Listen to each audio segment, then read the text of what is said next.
नमस्कार आप सभी को। और जैसा कि आप देख रहे हैं कि हम भाई साहब के साथ हैं और यह वीडियो पहले तो मैं बता दूं बहुत ही खास होने वाला, तो स्किप मत कीजिएगा, क्योंकि यह जो भी अपने घर पे गौशाला या फिर एक ही गाय रखा हो अपने घर के लिए, देसी गाय हो या फिर जो भी वैरायटी की गाय हो, तो उसके लिए हरा चारा का जो सबसे बड़ी समस्या है, तो हम उस पे भाई साहब का हरा चारा देखने आए हैं और साथ ही आप लोग को इसके विषय में इनसे जानेंगे भी कि कैसे इसका क्या प्रोसेस है बोने का और सेल का सब कुछ। तो वीडियो में आगे बढ़ते हैं और भाई साहब से पहले इनका परिचय जान लेते हैं, ताकि आप लोग घूमना भी चाहें तो इनके यहाँ घूम सकते हैं या फिर इनसे संपर्क भी कर सकते हैं, जिनका कॉन्टैक्ट नंबर स्क्रीन पे हम चला देंगे, आपको देखने को मिल जाएगा। तो भाई साहब आप सब परिचय दे दीजिए अपना। नमस्कार, मेरा नाम सोनू यादव है, इब्राहिमपुर गांव से, जिला चंदौली। और मैं टीचिंग का काम करता हूं और मार्शल आर्ट सिखाता हूं, बच्चों को पढ़ाता हूं, फिर पार्ट टाइम में अपना ये सब थोड़ा करता हूं। थोड़ा बहुत फार्मिंग का शौक है। तो ये हरा चारा जो आपका ये सामने हम देख रहे हैं, ये 12 मास रहता है। हाँ, ये बहुवर्षीय हरा चारा है। हम्म। हीरामनी वैरायटी है, लगभग 30 साल तक चलने वाला सबसे बढ़िया देसी हरा चारा माना जाता है। हम्म। हाँ, प्रोटीन लगभग 18% इसमें बताया जाता है। अच्छा। हम्म। और खाने का क्या है कि गाय इसको आसानी से खा लेती है या हाँ, नहीं हम लोग खाती चाप है? कटर करके दे देते हैं, उसमें कुछ भी भूसा वगैरह मिलाने की जरूरत नहीं है, ऐसे ही दे देते हैं, वो खा जाती है। शाम को थोड़ा सा सूखा चारा भी देना जरूरी है। हम्म। वैसे तो लूज मोशन नहीं होगा, अगर कभी मान लीजिए सूखा चारा की कमी पड़ गई, तो हम्म। अगर दोनों टाइम अगर ये चलाएंगे तो लूज मोशन नहीं होगा, क्योंकि ये मैं प्रैक्टिकली करके देख चुका हूँ। हम्म। 10-15 दिन कंटिन्यू खिलाने के बाद भी मतलब गोबर में ऐसा नहीं है कि लूज मोशन हो गया है, गोबर पतला हो गया है, ऐसा नहीं है। हम्म। अगर बाई चांस अगर कभी भी अगर सूखा चारा महंगा हो गया नहीं है, या अगर ऐसी कोई भी समस्या आ रही है, या रखने का स्टोर करने का जगह कम है, तो खेत से काट के खिला रहे हैं, अगर थोड़ा बहुत अगर 1 महीने 10 दिन 15 दिन आराम से ये चल जाएगा लगातार। इसमें ऐसा नहीं कि गाय दूध देना कम कर देगी, ऐसा नहीं है। मतलब इसको रख के सूखे में भी प्रयोग किया जा हाँ, सकता ये तो ऐसे है ना? सूखा में मिला के ही देना चाहिए, मतलब हाँ। 90% अभी गर्मी का मौसम है तो और 90% हम हरा चारा ही चला रहे हैं, और टेन इसकी परसेंट ही सूखा चारा दे रहे इसकी हैं। कटाई की बात करें तो कोई खास इम्पोर्टेंट है कि इतना दिन के अंदर कट जाना चाहिए? ऐसा कुछ नहीं है। अभी जैसे कि गर्मी के मौसम में इसको पानी अगले साल नहीं दिया गया था, हाँ। तो हमने वैसे ही छोड़ दिया था, तो जो कलम थोड़ा हार्ड हो गया था उसको हमने बीज के रूप में ले लिया। हम्म। हमने बेच दिया, कुछ अपने इधर भी मतलब लगा दिया, इधर उधर करके जहां जहां जगह मिला खेत के किनारे किनारे वहां पर भी हमने लगा दिया। तो अगर एक्स्ट्रा हो जाएगा तो भी ऐसा नहीं कि सूख जाएगा, खराब हो जाएगा, ऐसा नहीं है। वो हरा का हरा ही रहेगा, उसके पत्ते आप गाय को खिला दीजिए, और जो उसका कलम बच रहा है आप उसको बीज के रूप में सेल कर दीजिए, या अपने आसपास और भी आप उसको बढ़ा सकते हैं। ये कितना टाइम में लगभग तैयार हो जाता है? थोड़ा अंदर तक देख लेते हैं हम लोग। ये 2 महीने में तैयार होता है, 1.5 से 2 महीने में इसकी कटाई आ जाती है। अच्छा। हम्म। और इसमें पानी का क्या प्रोसेस है, कब से कब तक लगभग देना पानी तो होता हम है? नॉर्मल ही देते हैं, ये समझ लीजिए कि महीने में, सॉरी, 1 साल में 15 बार ही इसको पानी दिया जाता है। गर्मी का मौसम है तो 4 महीने तक हर 10-10 दिन पे इसको पानी देना है। उसके बाद बारिश के मौसम में हमने पानी दिया ही नहीं, और बारिश के 2 महीने के बाद तक भी हमने पानी नहीं दिया। काफी इसमें नमी रही, और नमी रहने का कारण मैं आपको बता देता हूँ, थोड़ा आप इधर करिए। हमने ये काफी आच्छादन करके रखा है, आप इसको देख सकते हैं। जो मल्च है, ये पहली बात तो खाद का भी काम करता है, नमी भी बरकरार रखता है। आप ये देख सकते हैं, गन्ने का वेस्ट है, जरूरी नहीं कि गन्ने का वेस्ट, किसी भी तरह का। हमने 2-3 साल से हमने ये खेत लिया है, मतलब ये दूसरे का ही खेत है, इस पे हम अपना चरी बोते हैं। कभी हमने इसमें खाद का प्रयोग नहीं किया है। कभी घर से कचरा हमने फेंका नहीं है, प्लास्टिक का अलग कचरा, और जो घर का जो वो होता है कचरा, वो अलग। जितना भी कचरा है घर का, बाहर का, इधर उधर का, पेड़ पौधों के पत्ते, सब के सब इसमें बिछाते जाता हूँ। पहली बात तो हम उसको कंपोस्ट नहीं करते हैं, टोटल बिछा देते हैं।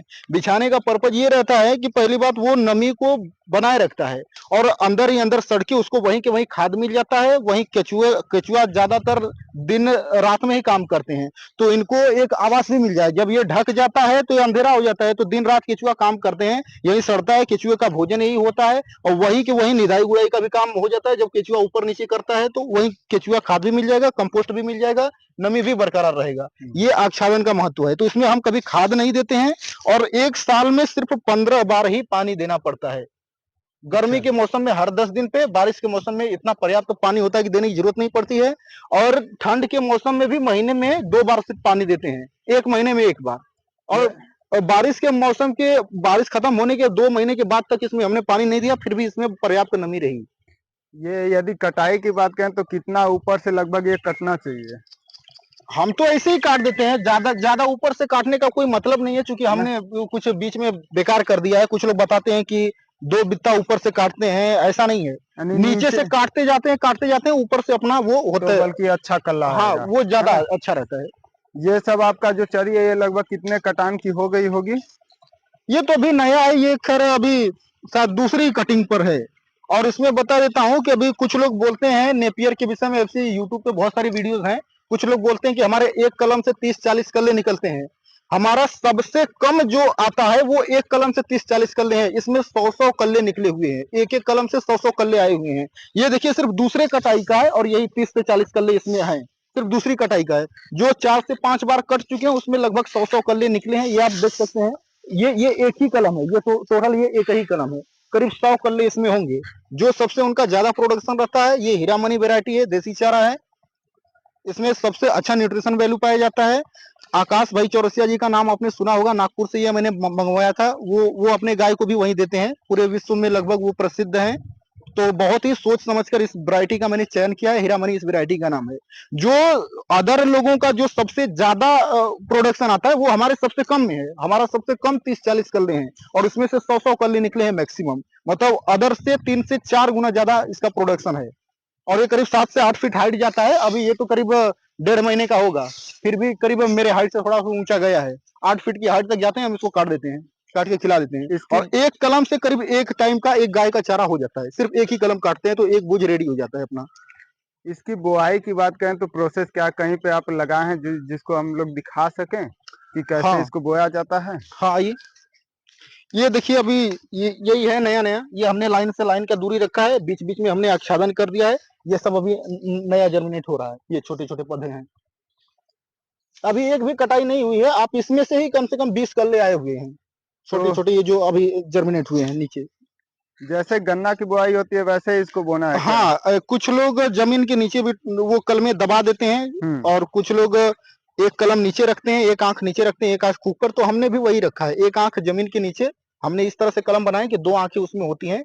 एक जमीन के नीचे गया है, एक जमीन से ऊपर रहा है।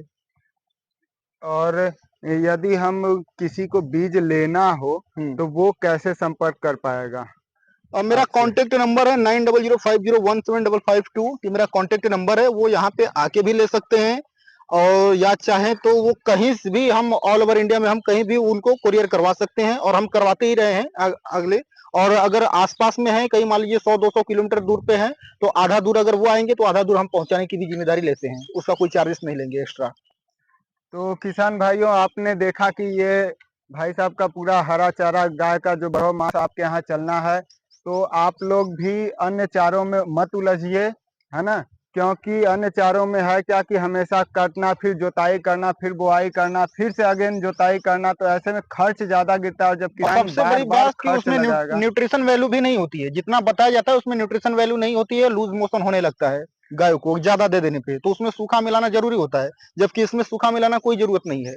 तो ये हम ऑलरेडी 3 साल से ये प्रैक्टिकल कर चुके हैं। तो आप समझ सकते हैं कि जैसा कि भाई साहब ने बताया कि उसमें एक पोषक तत्वों की भी कमी होती है, साथ ही किसानों के लिए एक एक रुपया बचाना ज्यादा बेनिफिट का काम होता है। ठीक है, तो आप जुताई में न उलझिए, एक बार बोइए जितना भी स्पेस में आपको बोना हो। यदि हम बात करें एक चीज और कि जिनके पास दो गाय हैं तो वो लगभग कितने एरिया में इसकी 2 बुआई बिस्सा, करें? एक गाय के लिए 1 बिस्सा पर्याप्त है, 2 गाय के लिए 2 बिस्सा।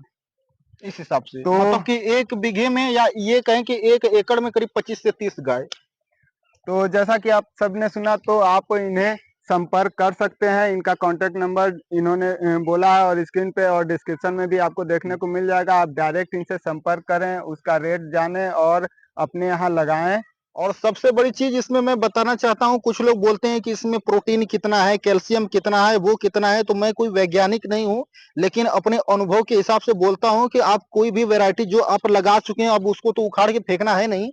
तो उसमें से अदर वैरायटी इधर उधर भाग दौड़ करने की बजाय आप कुछ मेडिसिनल प्लांट्स लगाएं। जैसे कि आप देख सकते हैं, ये हमने तुलसी लगाया है, ये तुलसी है, ये सहजन है। बीच बीच में आप, हम अभी ये सब तो बीज से लगाया हूँ। और ये देख सकते हैं, ये सब जहां जहां हमारा जमा नहीं है, जहां जहां स्पेस खाली रह गया है, हमने वहां पे सहजन का वो गाड़ दिया है, कलम गाड़ दिया है। बीच बीच में हर जगह मैंने गाड़ा हुआ है।